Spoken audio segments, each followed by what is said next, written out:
بسم اللہ الرحمن الرحیم۔ Welcome to online classes اسلامیات اختیاری سیکنڈ ایئر۔ آج کل ہم عربی گرامر کو جاننے کی کوشش کر رہے ہیں۔ قرآن مجید کے ترجمہ اور تشریح کے لیے، اس کے معنی و مفاہیم کو سمجھنے کے لیے عربی گرامر کا جاننا وہ از حد ضروری ہے۔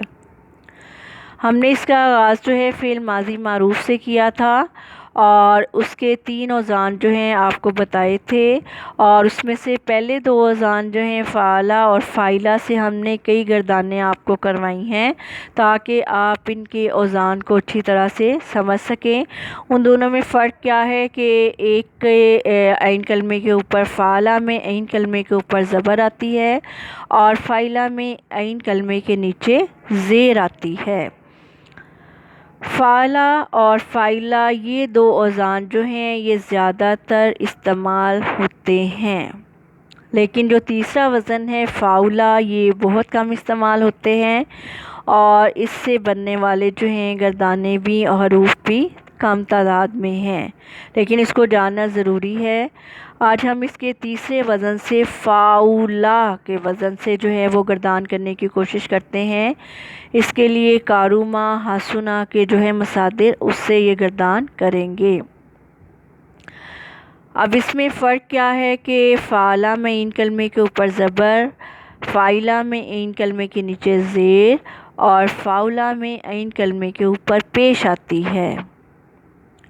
یہاں پہ پیش آئے گی فاعلہ۔ اب اس کی گردان کرتے ہیں۔ پہلے 6 صیغے غائب کے، پھر 6 صیغے حاضر کے، پھر 2 صیغے متکلم کے۔ حسنا، حسنا، حسنو، حسنت، حسنتا، حسنا، حسنتا، حسنتما، حسنتم، حسنتی، حسنتما، حسنتن، حسنتو، حسنتنا، حسنتنا۔ اب اس میں نے پہلے بھی آپ کو بتایا تھا کہ اردو کی زبان کے برعکس اردو میں واحد ایک چیز کو شو کرتا ہے اور زیادہ تعداد کو شو کرنے کے لیے جمع کا صیغہ استعمال ہوتا ہے، لیکن عربی زبان میں واحد ایک چیز کو ظاہر کرنے کے لیے واحد، 2 کی تعداد کو ظاہر کرنے کے لیے تثنیہ کا صیغہ استعمال ہوتا ہے اور 2 سے زیادہ تعداد کو ظاہر کرنے کے لیے جمع کا صیغہ وہ استعمال ہوتا ہے۔ حسنا، حسنا، حسنو، حسنت، حسنتا، حسنا، حسنتا، حسنتما، حسنتم، حسنتی، حسنتما، حسنتن، حسنتو، حسنتنا، حسنتنا۔ اب اس کو تثنیہ بنانے کے لیے اس کے آخر میں الف کا اضافہ کیا گیا ہے اور جمع بنانے کے لیے واو اور الف کا اضافہ کیا گیا ہے، اور یہاں پہ جو تا ہے یہ واحد مؤنث غائب کی علامت ہے، اور اس کو تثنیہ بنانے کے لیے الف کا اضافہ کریں گے اور نون زبر نا وہ جمع مؤنث غائب کی علامت ہے، اور حاضر کے صیغوں میں تا واحد مذکر کی علامت ہے۔ ماں 2 کو شو کرنے کے لیے، تم جمع کو شو کرنے کے لیے جمع مذکر کو، اس طرح سے تی وہ واحد مؤنث حاضر کی علامت ہے۔ تو ماں یہ دونوں صیغے وہ ایک جیسے ہیں۔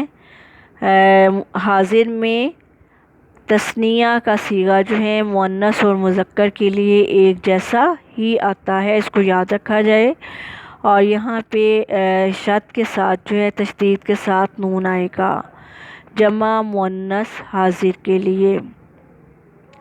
اس طرح سے یہ تا پیش تو یہ واحد متکلم کی علامت ہے، مذکر کے لیے بھی اور مؤنث کے لیے بھی، اور نون زبر الف نا یہ تثنیہ کے لیے بھی استعمال ہوتا ہے اور جمع کے صیغوں کے لیے بھی۔ متکلم کس کو کہتے ہیں؟ کلام کرنے والے کو، میں یا ہم۔ اب ہم دوبارہ اس کو ریپیٹ کرتے ہیں. یہ ساری چیزیں جو ہیں آپ کو بار بار پریکٹس کرنے سے ہی سمجھ میں آئیں گی. تو آپ مختلف مصادر سے ان تینوں اوزان سے بار بار فعل ماضی معروف کی گردانیں جو ہیں آپ کی بک میں مختلف مصادر دیے گئے ہیں، مسائل جو ہیں مثالیں دی گئی ہیں. آپ ان تمام مصادر سے ان اوزان کو مد نظر رکھتے ہوئے بار بار گردان جو ہے وہ کرنے کی کوشش کریں تو آپ کو یہ سمجھ میں آ جائیں گی.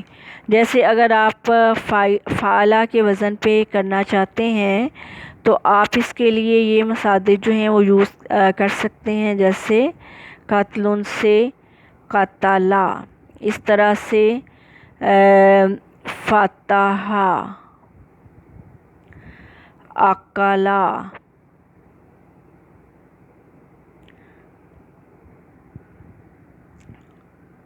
نصرہ، نصرہ. اس طرح سے آپ فاعلہ کے وزن سے ان مصادر سے گردانے جو ہیں وہ کر سکتے ہیں. فاعلہ سے کس وزن پہ کریں گے؟ سامعہ، علیمہ،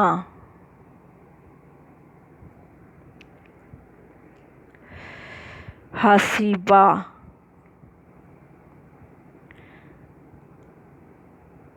کتابہ. اس طرح سے فاعلہ کے وزن پہ آپ جو ہیں کارما سے گردان کر سکتے ہیں. کیا ہوگا کہ فاعلہ کے وزن پہ جتنی بھی گردانیں آئیں گی ان میں تینوں یہ روٹس ہیں فا عین لام. عربی گرامر میں تو فا عین لام تینوں حروف پر جو ہے وہ زبر آئے گی پہلے وزن پہ. جو دوسرے وزن پہ آپ گردان کریں گے فاعلہ کے وزن پہ، اس میں یہ فرق آئے گا کہ عین کلمے کے نیچے جو ہے وہ زیر آئے گی. سامعہ، عالمہ، حاسبہ، شاربہ.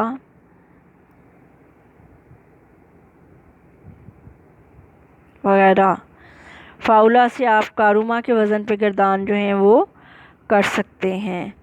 تو ان کو قرآن پاک کی روشنی میں اور خاص طور پہ آپ کے سلیبس میں جو کتاب سورہ بقرہ کی آیات 167 جو ہیں وہ شامل ہیں، تو آپ اس کے ڈیلی جو ہے 5 آیات جو ہیں اس کو ترجمے کے ساتھ پڑھیں اور پھر اس کی عربی گرامر کی روح سے جتنے بھی اس میں فعل ماضی معروف کے صیغے استعمال کیے گئے ہیں ان کی پریکٹس کے ذریعے آپ اس کی نشاندہی کریں کہ یہ ماضی کا صیغہ ہے اور یہ جو ہے کون سا صیغہ ہے، واحد مذکر ہے، جمع مذکر ہے، واحد مؤنث ہے، جمع مؤنث ہے، تثنیہ کا صیغہ ہے. وہ اس کو جاننے کی کوشش کریں تو آہستہ آہستہ آپ قرآن پاک کا ترجمہ کرنے میں آپ کو بہت زیادہ آسانی جو ہے وہ پیدا ہوگی اور اس کو سمجھنے میں بھی آسانی پیدا ہوگی. تو آپ قرآن پاک کی جو سورہ بقرہ کی تقریباً 20 آیات ہم پڑھ چکے ہیں، تو آپ یہ تمام آیات جو ہیں ان کو دوبارہ ترجمے کے ساتھ یاد کریں اور اس میں جتنے بھی فعل ماضی معروف کے صیغے استعمال کیے گئے ہیں ان کو الگ کریں اور ان کو پہچاننے کی کوشش کریں کہ یہ کون سے صیغے ہیں، مذکر کے ہیں، مؤنث کے ہیں، غائب کے ہیں، حاضر کے ہیں، متکلم کے ہیں. تو پھر آئندہ قرآن پاک کو سمجھتے ہوئے پڑھتے ہوئے آپ کو ترجمہ کرنے میں آسانی ہوگی. صدق اللہ العظیم.